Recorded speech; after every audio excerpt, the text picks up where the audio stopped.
Bismillahirrahmanirrahim. Assalamualaikum warahmatullahi wabarakatuh.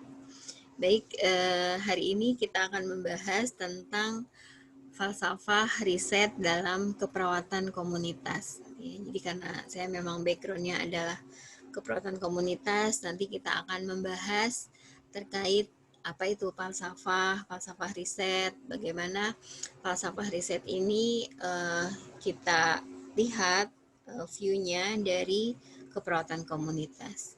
Baik, mari kita mulai kuliah hari ini dengan pertama-tama mengucap basmalah terlebih dahulu.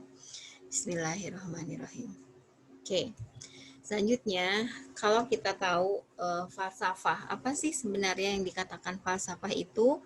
Jadi menurut KBBI ya, Kamus Besar Bahasa Indonesia, itu falsafah itu berarti membicarakan dalam-dalam tentang sesuatu.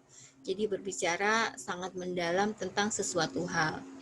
Nah, falsafah penelitian, maka yang dimaksudkan ini adalah ihwal kita membicarakan secara dalam tentang apa itu proses penelitian, bagaimana penelitian, dan lain-lain. Jadi secara filosofis, pembicaraan secara dalam tentang sesuatu dalam hal penelitian, menyangkut apa, mengapa, dan bagaimana penelitian itu sendiri. Jadi kalau apa itu berkaitan dengan rumusan konseptualnya. Pada hakikat penelitian itu sendiri apa. Jadi misalnya apa sih yang harus diteliti, konteksnya apa, kontennya apa, itu terkait ihwal apa. Nah, sedangkan kalau ihwal mengapa itu berarti menyangkut kegunaan penelitian itu bagi kehidupan manusia. Mengapa kita lakukan penelitian tentang obat misalnya? Karena hasil penelitian ini akan berguna mengetahui bahwa ternyata sudah ditemukan nih obat yang efektif untuk penyakit A misalnya. Nah, berarti ketika kita membahas mengapa itu adalah menyangkut kegunaan penelitian itu sendiri bagi kehidupan manusia. Nah, kalau kita melihat apa itu penelitian, kalau penelitian ilmiah seperti yang dikatakan oleh Kerlinger ya tahun 93, itu adalah sistematis, terkontrol, empiris, dan kritis terhadap proposisi hipotesis tentang hubungan yang diperkirakan terhadap antar gejala alam. Jadi saya ingin melakukan penelitian nih tentang sekarang kan COVID ya, COVID-19.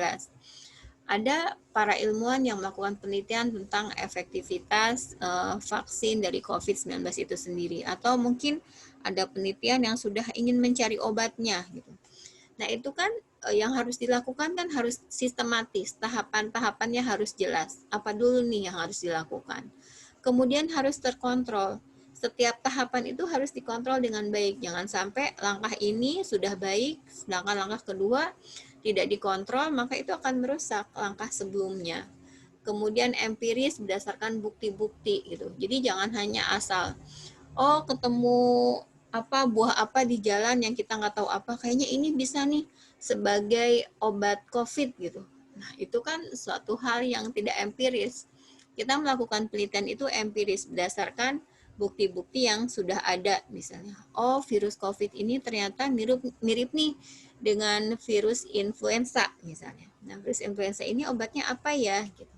Nah, itu kita berdasarkan hal-hal seperti itu, berdasarkan kajian-kajian yang empiris.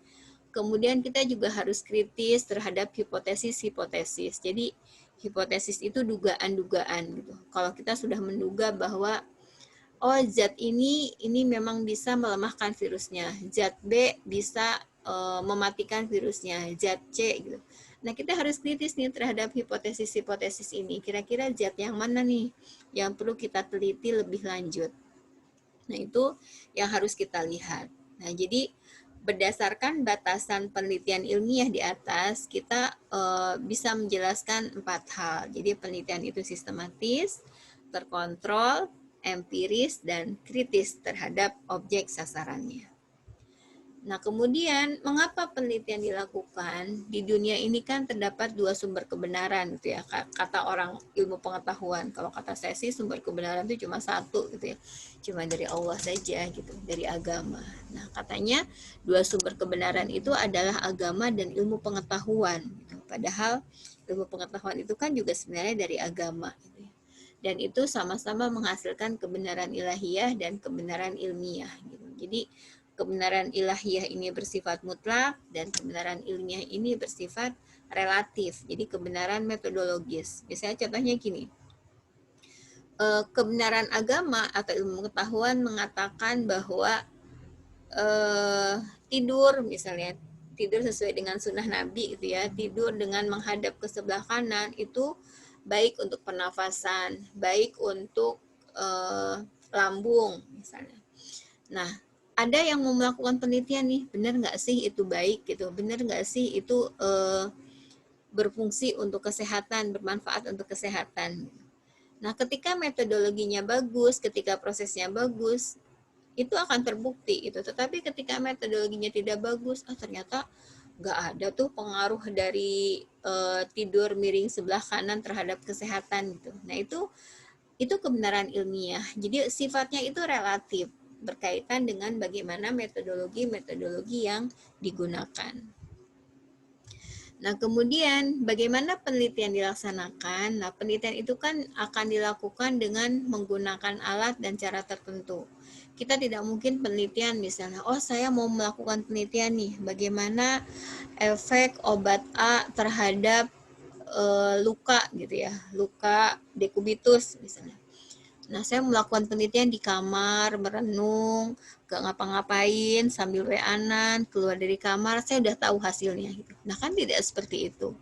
Jadi penelitian itu harus menggunakan alat dan cara tertentu, karena kita harus betul-betul mengetahui objek dari apa yang kita teliti. Gitu.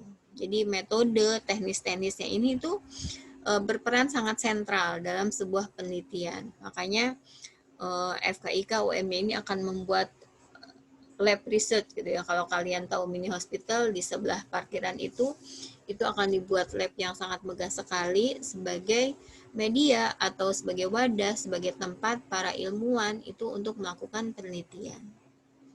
Oke.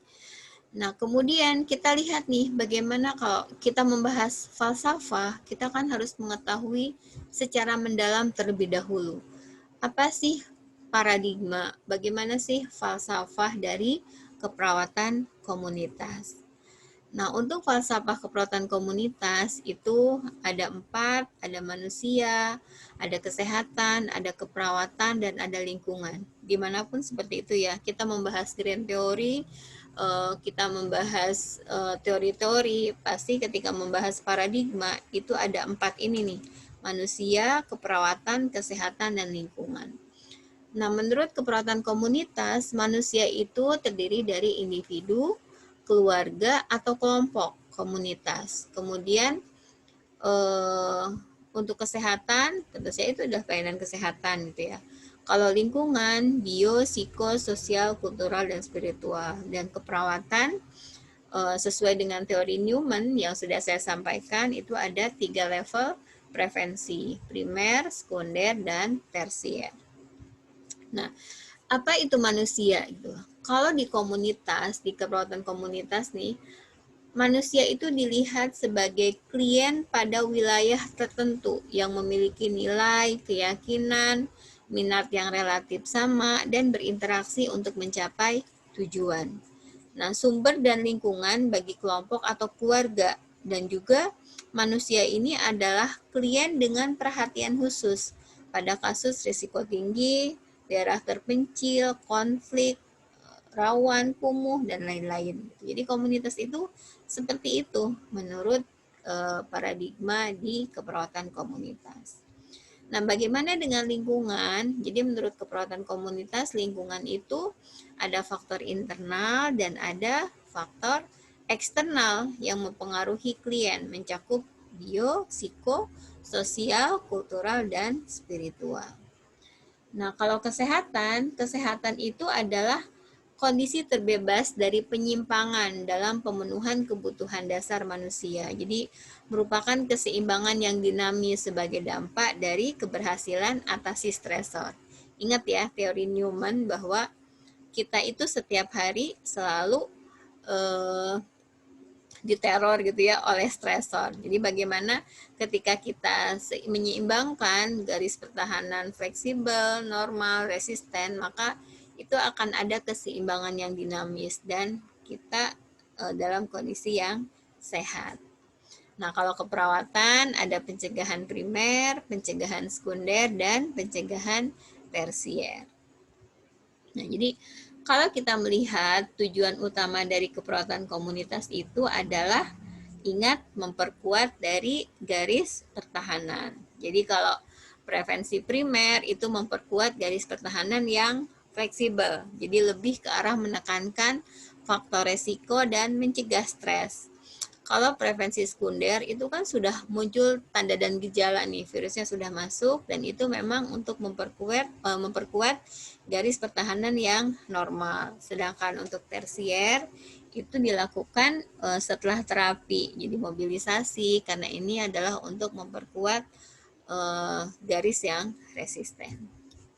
Oke, jadi untuk lingkup praktek keperawatan komunitas sendiri ini ada di mana gitu. Nah, asuhan keperawatan itu langsung dengan fokus pemenuhan kebutuhan dasar komunitas. Kalau di rumah sakit mungkin hanya kebutuhan dasar manusia, tapi kalau di komunitas adalah fokusnya ke pemenuhan kebutuhan dasar komunitas yang terkait kebiasaan atau perilaku dan pola hidup yang tidak sehat.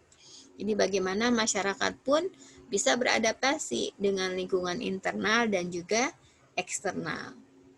Nah, lingkupnya kalau kita lihat hubungannya antara perawat klien, jadi kita di komunitas sebagai perawat komunitas ini harus membantu klien yang pertama yang sehat itu untuk memelihara kesehatannya. Jadi kalau ada kelompok masyarakat yang sehat, bagaimana perawat komunitas itu harus meningkatkan, memelihara agar wilayah tersebut, agar masyarakat tersebut tetap sehat, bahkan meningkat level kesehatannya. Gitu.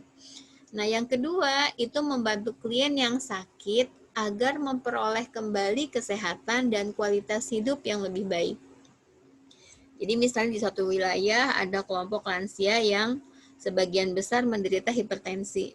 Nah, sebagai perawat komunitas, kita harus berusaha untuk agar masyarakat ini tuh memperoleh kembali kesehatannya.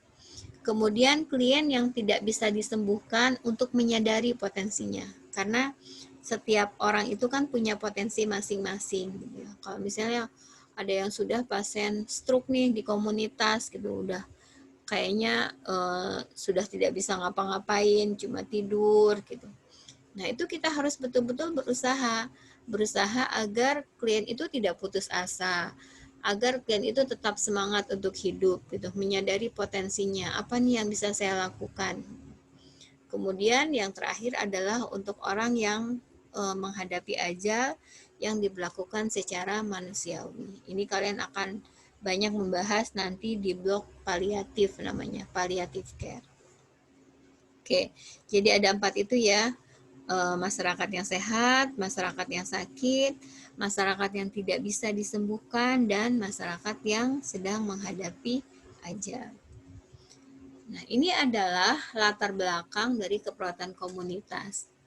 Kenapa ada keperawatan komunitas dan ini pun bisa menjadi topik-topik riset yang menarik gitu ketika kalian memang tertarik untuk melakukan penelitian-penelitian di keperawatan komunitas. Kita melihat dulu nih dari latar belakang keperawatan komunitas sendiri. Yang pertama adalah perubahan perilaku dan gaya hidup masyarakat. Kita tahu ya sekarang misalnya perilaku seksual yang menyimpang, HIV/AIDS gitu. Kalau tidak salah di data terakhir yang paling tinggi itu Papua, kemudian Jakarta untuk HIV. Tapi kita tidak tahu kalau HIV ini kan seperti gunung es ya, cuma kelihatan di ujung saja, padahal mungkin kasusnya itu sebenarnya di bawah itu sangat banyak. Kemudian sama mungkin ya kalau seperti COVID gitu, COVID-19 itu. Angkanya kan sangat meroket gitu. Itu karena memang screening, tes untuk COVID sudah marak digunakan atau dilakukan. Kalau semakin banyak lagi screening, saya yakin sih angkanya juga akan semakin meningkat di Indonesia ini. Kemudian penyalahgunaan nafsa itu juga banyak gitu ya. Adiksi untuk zat-zat narkoba itu luar biasa. Mungkin hampir setiap hari dulu kita pernah mendengar berita ada artis yang terseret narkoba atau tertangkap dan lain-lain gitu. Hanya artis mungkin ya, banyak sekali orang-orang yang juga malah ada anak sekolah gitu, sekolah SMA atau SMP yang tertangkap membawa narkoba. Kemudian merokok. Nah, ini merokok ini luar biasa kalau di Indonesia. Indonesia itu dari angka itu nomor 1 untuk TBC. Kenapa? Karena salah satu faktor resikonya adalah memang kebiasaan merokok gitu. Orang merokok di Indonesia itu kan sudah sangat biasa itu. Saya pernah membawa tamu itu dari Jepang. Dia terbengong-bengong melihat orang Indonesia naik motor sambil merokok gitu. Kok bisa-bisanya gitu, dia bisa fokus sambil merokok, sambil starter dan lain sebagainya gitu, sambil mengendarai motor gitu. Wah, kalau di Jepang itu sudah ditangkap itu seperti itu gitu.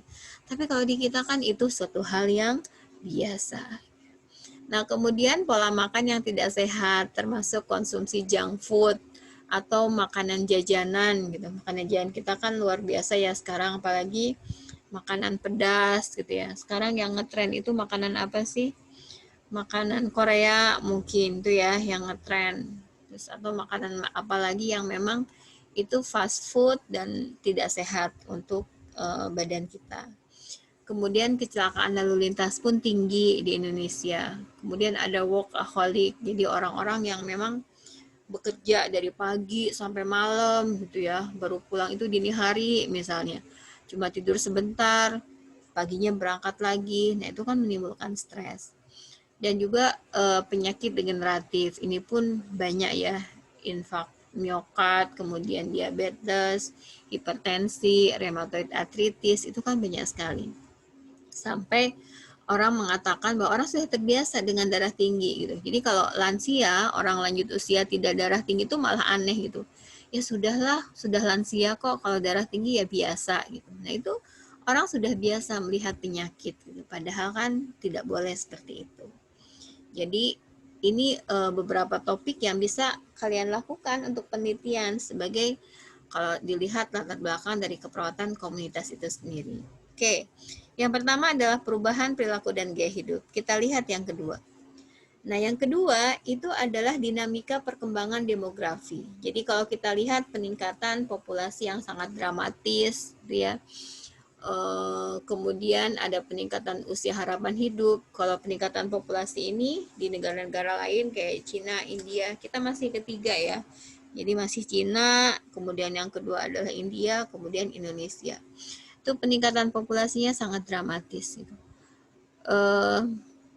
Saya beberapa kali ke Cina gitu. Di Cina itu ada misalnya kami ke asrama sekolah perawat di sana, itu satu kamar kecil itu bisa diisi oleh 20 sampai 30 orang. Jadi ribuan gitu. Jadi di asrama itu bisa tinggal ribuan orang. Ya itu memang sangat sempit, tidak nyaman gitu. Saking memang banyak sekali populasinya gitu. Itu sehingga mereka memang membuat kebijakan satu keluarga itu hanya boleh punya satu anak. Kalau di Indonesia kan enggak ya, walaupun KB lah, lebih baik KB 2 anak cukup gitu. 2 anak lebih baik, 3 anak lebih baik lagi. Kemudian peningkatan usia harapan hidup. Kita tahu di Jogja ini adalah paling tinggi usia harapan hidupnya di seluruh Indonesia. Gitu. Saya nggak tahu, mungkin saking nyamannya ya tinggal di Jogja, maka usia harapan hidupnya juga tinggi. Kemudian migrasi penduduk, peningkatan pengungsi akibat konflik sipil dan perang, ya. Jadi banyak imigran-imigran karena memang kayak di Suriah atau di mana yang dia memang tertindas oleh negaranya, gitu, sehingga dia harus bermigrasi ke negara lain. Kemudian berkembangnya industri pariwisata, traveling. Dulu memang traveling mungkin tidak seheboh sekarang gitu ya. Kalau sekarang kan untuk traveling itu sangat mudah sekali gitu. Pesawat-pesawat yang komersial itu menawarkan paket-paket traveling yang mungkin murah gitu bagi orang-orang yang mampu gitu ya. Kemudian ada paparan penyakit baru pada populasi yang rentan dan transmisi agen infeksius seperti yang kita alami sekarang nih. Pandemi COVID-19.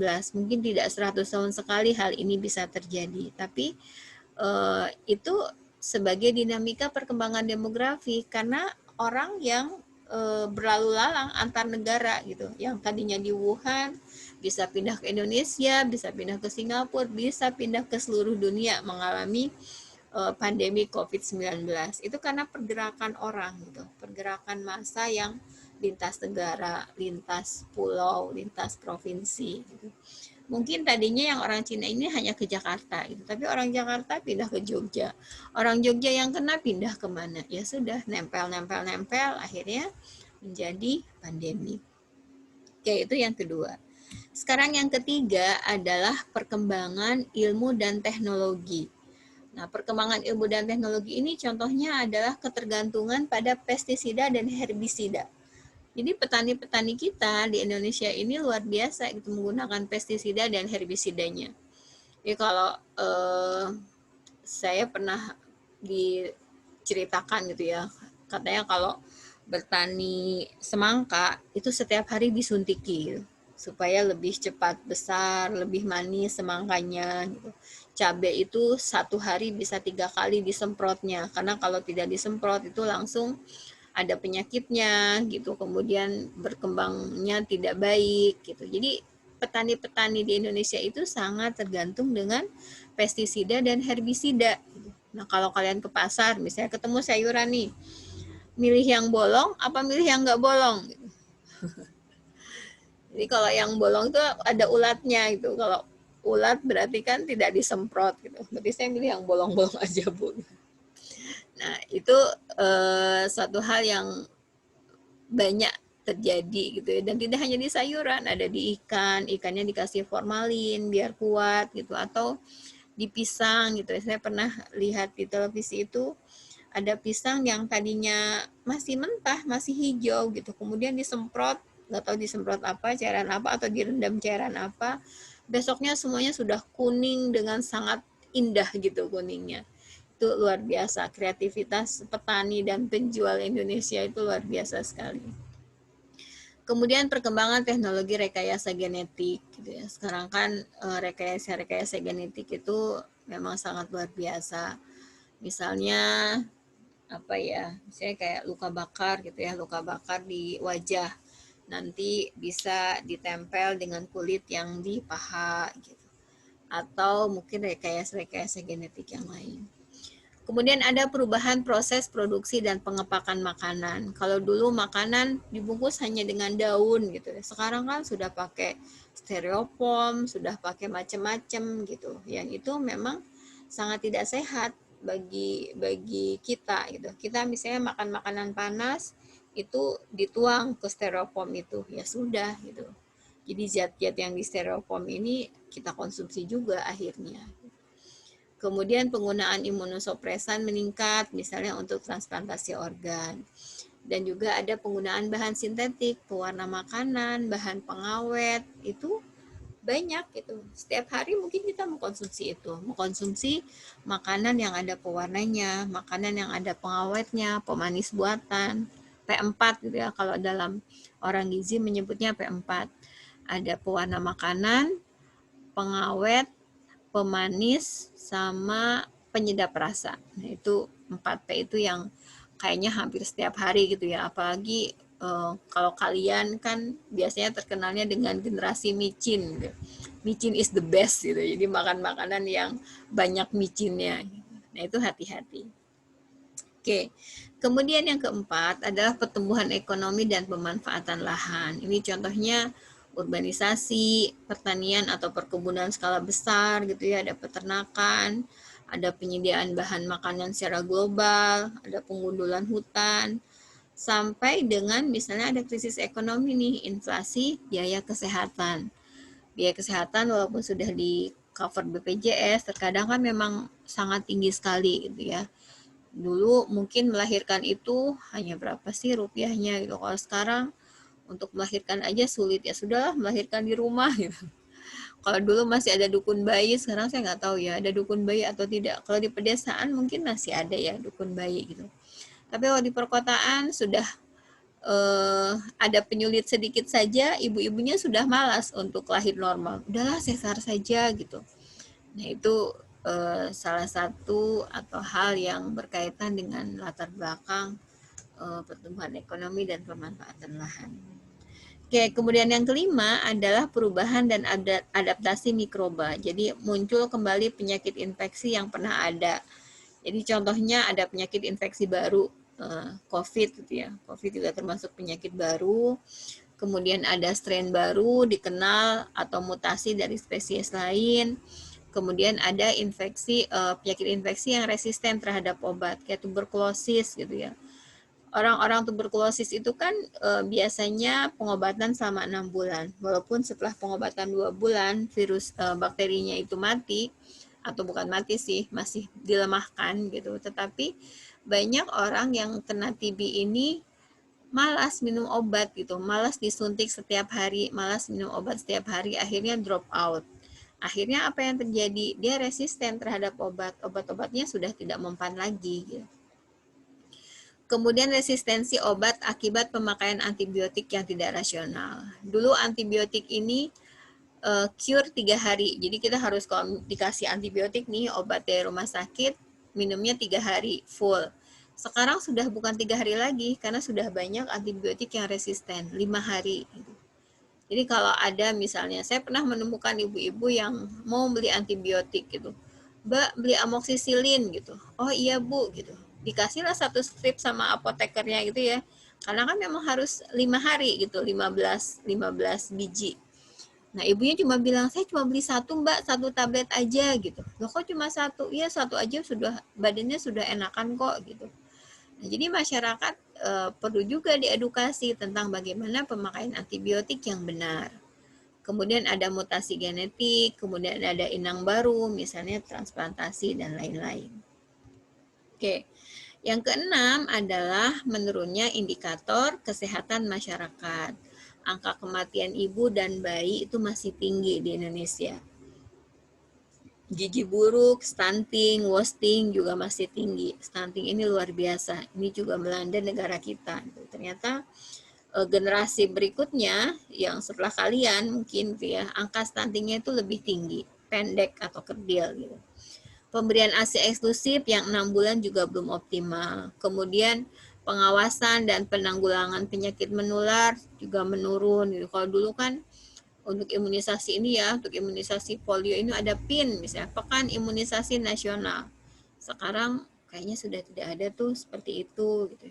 Kemudian ada program penanggulangan masalah kesehatan belum selesai target atau belum sesuai target. Kalau dulu ada namanya MDGs, Millennium Development Goals, yang mengatakan bahwa semuanya harus sehat nih di tahun 2015. Tapi ternyata setelah 2015 bukannya meningkat, malah menurun kondisi kesehatan di hampir seluruh negara di dunia. Nah, sekarang ada yang namanya SDGs, Sustainable Development Goals. Nanti kita lihat evaluasinya, apakah dengan COVID ini akan lebih baik ataukah kalau saya yakin sih akan menurun gitu ya kondisi kesehatan masyarakat di dunia. Kemudian kemampuan masyarakat dalam memanfaatkan fasilitas kesehatan juga menurun. Kemudian kesehatan lingkungan dan fasilitas publik juga tidak lebih baik gitu, malah semakin buruk. Oke. Nah, ini adalah contoh-contoh penelitian di keperawatan komunitas. Ini yang saya jadikan contoh yang punya saya ya. Nah, ini contoh monograf gitu ya. Saya melakukan penelitian karena saya memang concernnya di gizi balita. Maka hasil-hasil penelitian maupun buku-buku saya itu terkait dengan gizi. Jadi contohnya ini ada monograf terkait community based program pada balita malnutrisi. Kemudian ini ada jurnal yang dipublish di Jurnal Kesehatan Masyarakat UI. Ini akreditasinya akreditasi Sinta 1. Sinta 1 itu paling baik ya kalau di Indonesia. Ini ada beberapa artikel saya yang di sana terkait upaya peningkatan status gizi balita. Kemudian ini adalah beberapa penelitian saya juga untuk yang penelitian artikel di jurnal internasional yang bereputasi, yang terindeks Scopus gitu ya. Ini ada risk factor of stunting in developing countries dan juga ada terkait school-based smoking prevention. Jadi terkait gizinya dan terkait perilaku merokok. Jadi dari latar belakang tadi itu sudah bisa menjadi banyak sekali topik penelitian. Yang jelas kalian interestingnya kemana, tertariknya ke topik yang apa, silahkan gitu. Kami di Departemen Keperawatan Komunitas itu punya banyak sumber daya yang bisa membimbing sehingga hasil-hasil penelitian kalian itu bisa lebih baik nantinya gitu.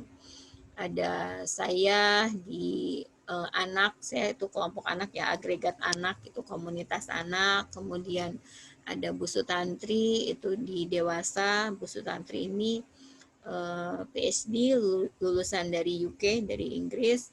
Kemudian ada Bu Nina ini fokusnya di remaja. Kemudian ada Pak Pudang fokusnya di lansia, sama dengan Bu Nurul Hidayah juga fokusnya di lansia.